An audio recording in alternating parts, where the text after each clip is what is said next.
So my name is Jahkil Jackson. I'm 14. I am a student athlete, best-selling author, homeless advocate, social entrepreneur.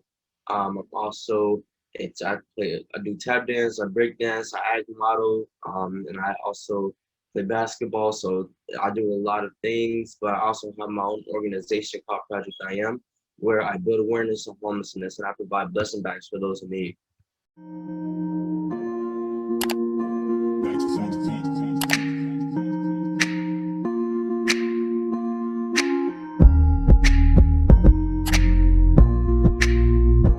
What kind of got you into dancing and modeling? Because I personally know you from Project I Am, so I didn't know that you danced and modeled. So what also got you into that? Yeah, so when I was about 4, I started tap dancing. My parents put me in tap dancing so that I would have better footwork when I played basketball, and it really helped for sure. And also breakdance, when I was 7, I started because I always watched the movie Beat Street, and afterwards I would always try to like do certain moves on the couch and like headstands on the couch and stuff. And my parents realized that I need to stop before I like break my neck or something. So they actually put me in a class, and that's why I started breakdancing. Alrighty, and when did you start Project I Am and what inspired you to start that organization? So I started Project I Am at about 8 years old, because I wanted to give back to my community and help them out with the daily essentials that I saw that I had that they didn't have. And I always asked my parents if we can give them all houses, and obviously we couldn't do that. And then after a certain point in time, my parents realized that I had a really big passion for the issue. So that's when we sat down and we talked about what we had on a daily basis that they don't have, and we thought about blessing bags. When did you notice that your organization was starting to grow an audience and people were starting to support you? I guess that happened when I had my first few news interviews. After that, some companies started to reach out after like months have passed after me doing like the interviews and more publicity got out about what I do. So I would say after the first few news interviews that I did, that's when it all started to pick up. And what was the most pivotal point of Project I Am in the beginning? Would you say that it was when, press started to come and you started to get more out there, or was there like an event or a situation that happened that was very pivotal for Project I Am that made it so successful?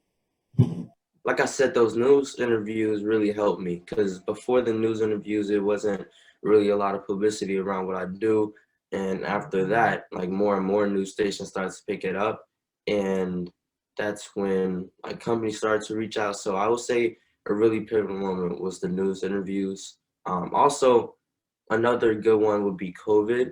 After like during the time of COVID, I had to adjust pretty much because I wasn't able to actually have people come out and help with the blessing bags like we usually do. So that's when I created virtual packing parties. So that's where I gather all the items, put them in boxes, and ship them out to whoever's going to be a part of it. And they get the items and they join in on a Zoom call all at the same time during the blessing bag. So that was also one of them. And did you have any moments like obstacles or challenges that changed you as an individual and your organization, or just obstacles that sculpted you as a leader that had a positive impact on you? I would say a moment like that for me was meeting Obama is one of them, and then I would say meeting this lady. I think it was maybe one of the first few times that I went out to give a busing bag to like shelters and stuff. I would say it was this lady that stayed back and told us about her story and how she ended up where she is now. And she did like a Donald Duck impression for us, but it was really cool. So I would say that was a moment too. And then I noticed that you did mention when you got the chance to meet our former president. So how was that an obstacle for you as an individual? Was it like an obstacle to get there, or it's not something that you saw yourself doing? Can you elaborate on that for me? Yeah, I will say what you just said. It wasn't something I saw myself doing like ever in my life. Like I would never see myself being tweeted by him. Never see myself actually being in front of them, having a conversation with them, that's not something that every kid gets to do. So it was definitely like something I saw as a miracle getting to happen as a surprise for me. Um, but it was definitely an obstacle getting to that point, even where I can be able to be tweeted by him. Like it was a bunch of work that went into um, all the publicity that I got and leading up to that. So that's how I describe it as like an obstacle. So with your book, what was it like constructing your book, and what motivated you and inspired you to actually write your own book and publish it as well? So my first book is called I Am, and it's to help other kids deal with the tough experience of being bullied. It's based on my experience with bullying in 6th and 7th grade, and I just wanted to help other kids going through that tough time. And then my second book is called Don't Wait to Be Great, which is a book about, it's pretty much like a roadmap, like a game plan and action steps to achieving your goals. So it's in like a form of first, second, third, and fourth quarters. So it's like a step-by-step plan. And those are my two books. And how have obstacles like that and other tough times in your career as a leader and as an entrepreneur, how have they kind of made you better as an individual and as a leader? So I would say that they have shaped me as an individual by making me, I would say, more wiser, even though I'm 14. I would also say that it's made me into a person who thinks about the situation before like they just react. Like making sure that I'm putting myself in other people's shoes. That's how the organization has changed me, and it's changed me into a more professional person in terms of like the public speaking that I do, and it's just made me better in general. And what was it like when you took the role of a community leader with your organization, especially at such a young age? Was it hard to socialize, or did a lot of responsibility come with it? What was it like being such a young community leader? Well, at a young age, I wasn't even thinking about being a young community leader or having my own business. I wasn't thinking about what I was actually doing at a young age. I was just so eager to give back to my community. But I was extremely shy. I'm still shy, but it's gotten way better.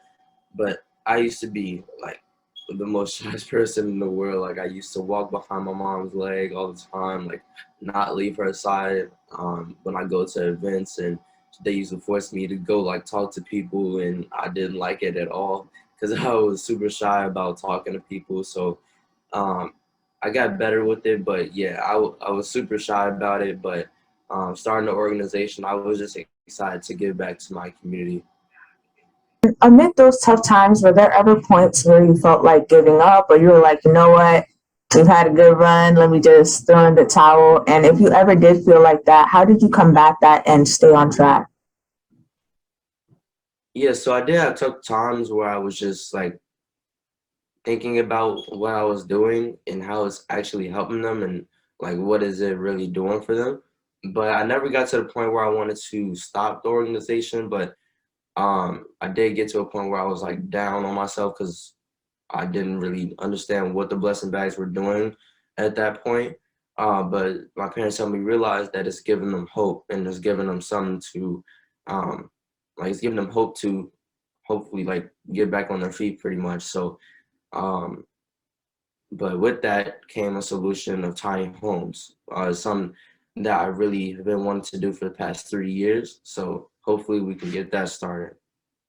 Speaking of the blessing bags, what kind of ignited that idea for you and made you want to push through with that idea? And then how did you organize it? Because I know you worked with a lot of kids, a lot of youth, and they were in different countries. So how did you orchestrate everything? Yeah, so the blessing bags started because I wanted to do either food or toiletry items. And I didn't want to do food because I knew a lot of people do food. It's really common and it kind of it doesn't last long. So I wanted to do something that they can have for like a week maybe. So I did blessing bags and how I kind of put it all together. Usually we do an assembly line and we like pack all the items, like one of each item, then we'll maybe take them to a shelter or take them to people under viaducts or something like that, or we'll ship them out to different places around the country or outside the country. It could be either one. Um, And I think how I've done it with the help of my family and friends, really, I can do it without a support system. So I would thank them for that. And so you've also been on so many different platforms. Like you said, you have gained a lot of publicity and worked with a lot of people. Just to name a few, I know you've been mentioned by Forbes, CNN, you've worked with Marvel, Disney. So what is that like for you? Like, how does it feel? You know, is it a big deal to you or you're kind of like, you know, used to it? Can you just tell me what it's given for you?